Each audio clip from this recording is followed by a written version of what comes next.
हर तरह की कंपटीशन की हम जब प्रिपरेशन की बात करते हैं, चाहे वो डिफेंस सर्विसेज से रिलेटेड हो, सिविल सर्विसेज से रिलेटेड हो, इंजीनियरिंग बैकग्राउंड से रिलेटेड हो, कि सर आपको क्या लगता है कि कोचिंग हमारे जीवन में ज़रूरी है? सर इस चीज़ का महत्व क्या है?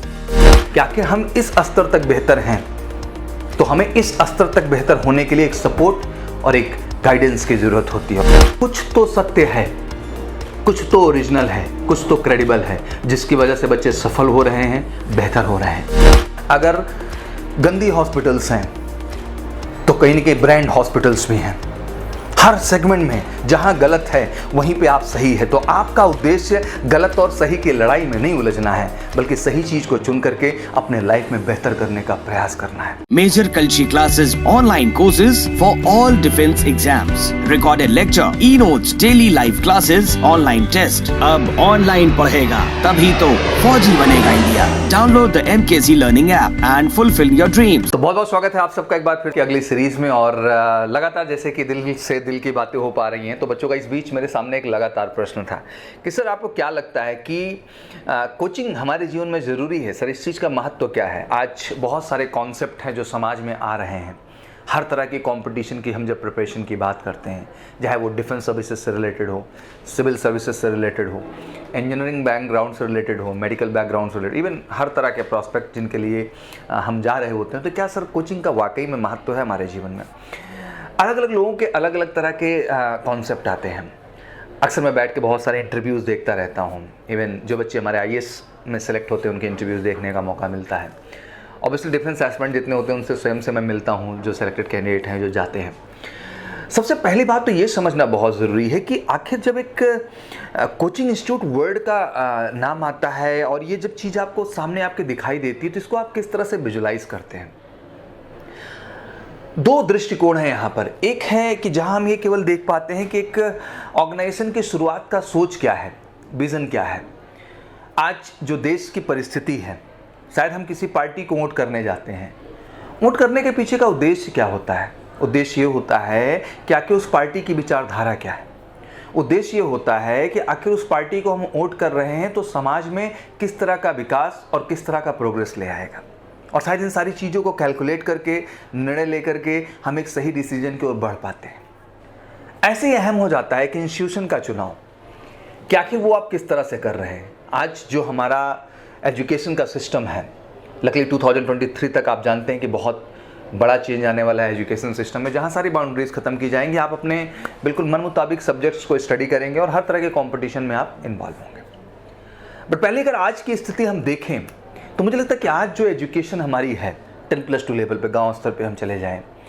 मुझे याद है बहुत अच्छे से कि जब हम बचपन में थे तो ऑब्वियसली बेसिक पढ़ाई प्राइमरी में हुई। आज मैं जाके जब उन प्राइमरीज़ को देखता हूँ तो कमाल की दुर्दशा है। शायद आज उनमें जानवर बांधे जा रहे हैं, शायद आज उसमें कुत्ते रह रहे हैं। एक अजीब सा माहौल बना हुआ है। हम देश प्रेम की बहुत बात करते हैं, बट कहीं ना कहीं जब रियल ग्राउंड पे जाने का मौका मिलता है तो मुझे समझ में नहीं आता यार कि देश प्रेम किस शब्द का नाम है। देश प्रेम बहुत है इस देश में। गवर्नमेंट के द्वारा एक पानी की टंकी भी बनाई गई, उसकी बाउंड्री भी बनाई गई, तो लोग उस बाउंड्री को भी तोड़ देते हैं। गवर्नमेंट ने अगर वाटर सप्लाई दे रखी है तो लोग उस टोटी को भी जाके तोड़ देते हैं। मालूम नहीं कि इस देश प्रेम की बात कभी कभी होती है। जब मैं ऑब्वियसली प्राइमरी स्टैंडर्ड से गया और मिडिल स्कूल में गए, मिडिल स्कूल से जो है हायर एजुकेशन दैट में इंटर कॉलेजेस में हम गए, एक कमाल का कॉन्सेप्ट था, कमाल की सच्चाई थी। हर तरह के सर गुरुजी पढ़ाते थे पूरी अंतरात्मा के साथ। प्राइमरी में वो बेसिक एजुकेशन मिली, मिडिल स्कूल में वो मिडिल एजुकेशन मिली, हायर स्कूलिंग में जब गए 10+2 लेवल पे तो ऑब्वियसली इंटर कॉलेजेस में भी उस तरह के टीचर मिले जो पूरे तन मन धन के साथ आते थे, क्लासेस करते थे, एक एक चीज़ पढ़ाते थे। और मुझे बहुत अच्छे से याद है कि ठंडी का टाइम होता था और हमें घर पे बुलाते थे। वो सुबह 4 बजे हम घर पे जाते थे और वहाँ पे पढ़ा करते थे। निस्वार्थ भाव, कभी कोई ऐसा पॉइंट नहीं, बस एक जज्बा था कि बेटा आप पढ़ने में योग्य हैं, हम आपके साथ मेहनत करेंगे और आपको बेहतर बनाएंगे। बट जब आज मैं समाज की सच्चाई को देखने की कोशिश करता हूँ तो चीज़ें कहीं ना कहीं गड़बड़ हो गई हैं।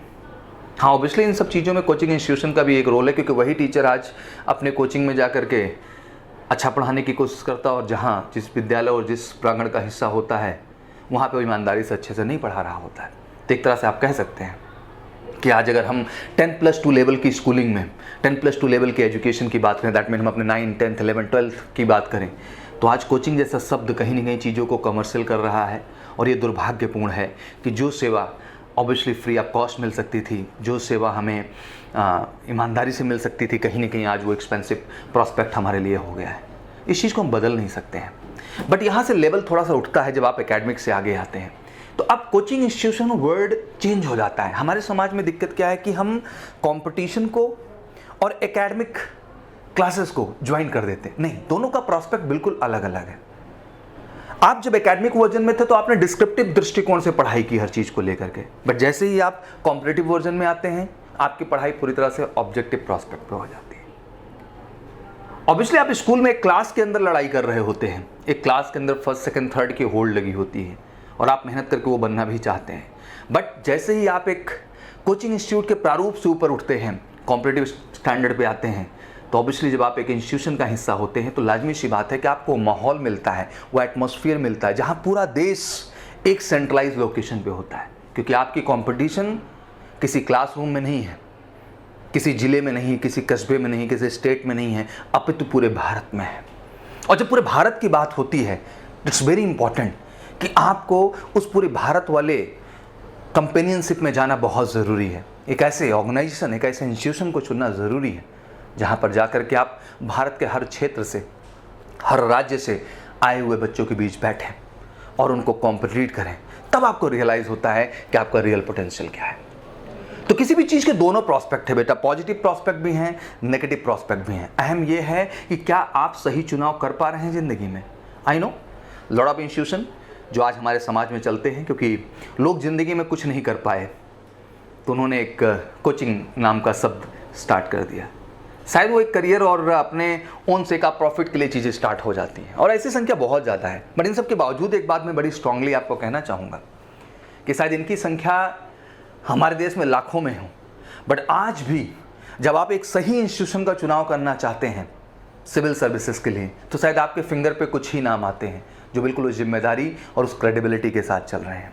और कमाल की बात कि उनको चलाने वाले असफल लोग नहीं हैं, उनको चलाने वाले वो सफल लोग हैं जो सफलता को त्याग करके निर्णय लेते हैं कि हमें औरों को सफल बनाना है और समाज और देश के लिए कुछ बेहतर करना है।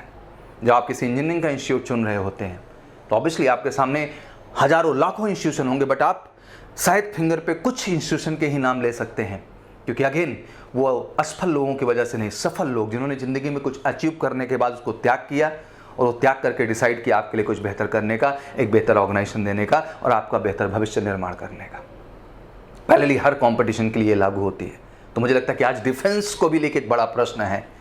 तो ऑब्वियसली आज एमकेसी परिवार आपके लिए है, जहाँ पे किसी ने किसी चीज़ को त्याग करके इस चीज़ की शुरुआत की, एक सोच के साथ, एक प्रॉस्पेक्ट के साथ कि शायद मेरे जीवन में जो चीज़ें मुझे नहीं मिल पाई, जो कमियां मेरे अंदर रह गईं, जिन टेस्टिंग को मैं नहीं दे पाया, जिन क्वेश्चंस को मैं अप्रोच नहीं कर पाया, जिन प्रैक्टिसेस को मैं नहीं कर पाया, जिस कंपटीशन को मैं नहीं महसूस कर पाया, जिस पर्सनालिटी डेवलपमेंट के एनवायरनमेंट को मैं नहीं जज कर पाया, मैं आने वाली जनरेशन को उस चीज़ के लिए नहीं जाने दूंगा। उनको वो माहौल, वो क्रेडिबिलिटी मिलेगी कि वो लाइफ में बेहतर करेंगे। तो आज एक जो ये बड़ा मुद्दा है बेटा, मुझे लगता है कि ये सेंसिटिव भी है। शायद मैं इस प्लेटफॉर्म पे बैठ करके आपको ये बात समझाने की कोशिश कर रहा हूँ कि कुछ तो सत्य है, कुछ तो ओरिजिनल है, कुछ तो क्रेडिबल है, जिसकी वजह से बच्चे सफल हो रहे हैं, बेहतर हो रहे हैं। आपको इन सब चीज़ों में नहीं उलझना है, ये लड़ाई नहीं है, बल्कि ये समझ है कि आखिर हम इस स्तर तक बेहतर हैं तो हमें इस स्तर तक बेहतर होने के लिए एक सपोर्ट और एक गाइडेंस की ज़रूरत होती है। और ज़रूरी है कि जब उस सपोर्ट एंड गाइडेंस वर्ड की बात आती है बेटा, तो एक ऐसे ही इंस्टीट्यूशन, एक ऐसे ही ऑर्गेनाइजेशन का चुनाव आपके द्वारा होना चाहिए जो देश में इकलौता हो, क्रेडिबल हो, लोगों का विश्वास हो उसके प्रति, लोग भरोसा करते हों कि वाकई में अगर इस जगह जाके हम ईमानदारी से मेहनत करेंगे तो हम अपने भविष्य को सही दिशा में लेके जा सकेंगे। क्योंकि अल्टीमेट आपका मेहनत, आपका हार्डवर्क ही आपकी सफलता का कारण बनता है। सामने वाला तो आपको दिशा दे सकता है, गाइड दे सकता है। तो मुझे लगता है कि ये इंस्टीट्यूशन या ऑर्गेनाइजेशन एक रिसोर्स है बेटा, जिनके माध्यम से आपको बेहतर गाइडेंस मिलता है। एक ये रिसोर्स हैं, बट ये कुछ हैं, ये बहुत नहीं है बेटा। और इन कुछ का निर्णय लेना आपको बहुत समझ के। और मुझे लगता है कि being a candidate in a defence services, being a gentleman cadet और ऑब्वियसली फ्यूचर का ऑफिसर होने के नाते आप में एक रीजनिंग एबिलिटी का होना बहुत ज़रूरी है बेटा, कि आखिर क्यों किसी भी ऑर्गेनाइजेशन को आप क्यों चुनें। आज मेजर कलसी परिवार को आप क्यों चुनें? क्योंकि मेजर कलसी अपना रियल ग्राउंड प्रोवाइड करता है। आप मेजर कलसी परिवार को क्यों चुनें? क्योंकि मेजर कलसी इंडिया के बेस्ट फैसिलिटीज़ प्रोवाइड करता है। आज मेजर कलसी को आप क्यों चुनें? क्योंकि आपको बेस्ट मटेरियल प्रोवाइड करता है। आज मेजर कलसी को क्यों चुनें? क्योंकि एक छोटा सा प्रांगण प्रयागराज शहर में पूरे भारत को एक जगह इकट्ठा करता है। आप मेजर कलसी को क्यों चुनें? क्योंकि बेहतर टेस्टिंग सिस्टम देता है जो कि ऑल इंडिया लेवल पे है, जहां आप अपनी वास्तविकता को जज कर सकते हैं। आप मेजर कलसी क्यों चुनें? क्योंकि सबसे बेहतर, सबसे क्रेडिबल सिलेक्शंस हैं जिन बच्चों ने ईमानदारी के साथ मेहनत किया और चीज़ों को पूरा किया है। आखिर मेजर कलसी को क्यों चुने? क्योंकि बेटा ये ऑर्गेनाइज्ड और सुदृढ़ और एक विचारधारा पे बेस्ड ऑर्गेनाइजेशन है। और मुझे लगता है कि ये सारे क्यों बहुत ज़रूरी हैं जब आप किसी भी ऑर्गेनाइजेशन को चुनने जाते हैं। और किसी और की आंखों से नहीं देखना है, आपको स्वयं की आंखों से देखना है। आपको स्वयं आके चीज़ों को समझना है, बिकॉज ये रीजनिंग एबिलिटी शो करता है कि अगर आप एक सही ऑर्गेनाइजेशन का चुनाव कर सकते हैं, एक सही इंस्टीट्यूशन का चुनाव कर सकते हैं, मतलब आप अपने करियर को बिल्कुल 100% सिक्योर कर सकते हैं। तो ये ज़रूरी है इस बात को समझना कि एक मैच्योर एंड रीजनिंग एबिलिटी के साथ इंस्टीट्यूशन का आप चुनाव करें। तो समाज में हर चीज़ें हैं बेटा। अगर गंदी हॉस्पिटल्स हैं तो कहीं ना कहीं ब्रांड हॉस्पिटल्स भी हैं। हर सेगमेंट में जहां गलत है वहीं पे आप सही है। तो आपका उद्देश्य गलत और सही की लड़ाई में नहीं उलझना है, बल्कि सही चीज़ को चुन करके अपने लाइफ में बेहतर करने का प्रयास करना है। शायद मेरा इस मुद्दे पे बोलने का उद्देश्य है कि बहुत सारी बातें होती हैं, बहुत सारे सिनेरियो आपके सामने रखे जाते हैं। इतना कुछ नहीं है यार। अपनी आंखों से जज करो, अपनी आंखों से सच्चाई को देखो, समझो, महसूस करो। तो आज भी आपके पास गिन के ही उन इंस्टीट्यूशंस के नाम हैं जिनसे जुड़ करके आप बेहतर अपना भविष्य बना सकते हैं। बाकी तो गली कूचे मोहल्ले में हर दिन नए प्रजाति के लोग आते हैं और साल 2 साल में अपना काउंटर बंद करके भाग जाते हैं। आपको किसी भी ऑर्गेनाइजेशन की लेगेसी को समझना है कि गत 1 दशक से वो दहाड़ रहा है, अगले दूसरे दशक भी वो दहाड़ रहा है, तीसरे दशक भी वो दहाड़ रहा है, और उस ऑनेस्टी, सिद्धांत और वैल्यू के साथ चल रहा है। ये इतना आसान नहीं है। इस लेगेसी को अर्न करने के लिए बहुत सच्चाई, बहुत क्रेडिबिलिटी और बहुत ओरिजिनलिटी की ज़रूरत होती है। तो अहम है कि आज इस शब्द को आप बेहतर ढंग से समझें बेटा, कि वाकई में अगर एक सिक्योर भविष्य हमें ले जाना है, अगर आपको लगता है कि आप स्वयं में सक्षम हैं, अगर आपको लगता है कि आप कैपेबल हैं खुद से चीज़ों को बेहतर कर जाने में, मैं कभी ऐतराज़ नहीं दर्शाऊंगा। That is the best. आप बढ़िया प्रैक्टिस बुक लीजिए, आप बढ़िया टेस्ट पेपर्स को ज्वाइन करिए, शायद उसके मदद से भी आप अपने सफलता को सुनिश्चित कर सकते हैं। बट कहीं आपको कमी लगती है, कोई कसक है कि शायद इस चीज़ पे मेरा कमांड कम है, तो बेटा उस चीज़ को लेकर रोना नहीं है, बल्कि एक सही संस्थान का चुनाव करके बेहतर मेहनत करके अपना भविष्य सेटल करना है। क्योंकि लड़ाई इस बात की नहीं है कि कौन सही है कौन गलत है। सही बात तो ये है कि आपको सही चुन करके, सही समझ करके खुद का भविष्य बेहतर करना है, देश का भविष्य बेहतर करना है और अपने परिवार का भविष्य बेहतर करना है। तो बिल्कुल बेटा एक कॉमन सेंस के साथ, मैच्योरिटी के साथ आप लीडर्स हैं, आप क्रिएटर हैं, आप कॉम्पिटिटर हैं, आप कमाल हैं यार। और मुझे लगता है कि ऐसे कमाल लोगों को अधिकार है अपने हिसाब से चीज़ों को चुनने का और उनको बेहतर करने का। तो मैं यही कहना चाहूँगा कि इस प्रश्न में बहुत ना उलझ करके गंभीरता से चीज़ों को एनालाइज करें, सच्चाई से चीज़ों को समझें और ऑब्वियसली बेहतर मेहनत करके एक बेहतर भविष्य का निर्माण करें। तो थैंक यू सो मच। फटाफट उठिए, अगले 6 महीने बहुत कमाल के हैं आपकी ज़िंदगी में।